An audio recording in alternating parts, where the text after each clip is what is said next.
Saudaraku, Bupati Aceh Tengah Hailyoga memulai langkah positif dalam menjalankan pemerintahan dengan menjadikan Masjid Agung Ruhamatakengon sebagai pusat koordinasi dan diskusi program kerja daerah. Pantauan tribungay.com pada Rabu 12 Maret 2025, ratusan aparatur sipil negara atau ASN terlihat berjalan kaki dari kantor Bupati Aceh Tengah menuju Masjid Agung Ruhamatakengon menjelang waktu sholat zuhur.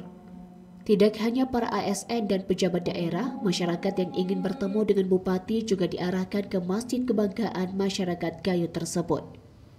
Saat tiba di masjid, suara azan zuhur berkumandang dan ternyata suara tersebut adalah Bupati Hailyoga sendiri yang bertindak sebagai muazin.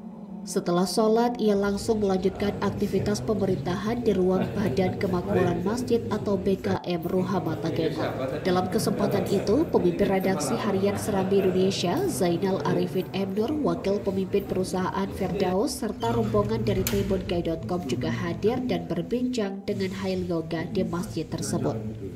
Hailyoga menjelaskan bahwa masjid merupakan tempat yang teduh dan ideal untuk mencari solusi atas berbagai persoalan. Oleh karena itu, ia sering mengadakan diskusi bersama Forum Koordinasi Pimpinan Daerah atau Forkopim serta sejumlah satuan kerja perangkat kabupaten atau SKPK di masjid tersebut. Sebagai daerah wisata, Hailyoga menekankan pentingnya peran masjid dalam menyambut para tamu yang berkunjung ke Aceh Tengah. Pertemuan tersebut dihadiri oleh PJ Bupati Aceh Tengah didampingi Kabag Prokopim Rahmat Hidayat, pemimpin redaksi harian Serambi Indonesia Zainal Arifin M. Nur, wakil pemimpin perusahaan Firdaus, Operation Manager Yopan, Content Manager tribungay.com Budi Fatria, dan Manajer Bisnis Nurkalis Wijaya. Dari Aceh Tengah, Romadani, Tribun Gayo.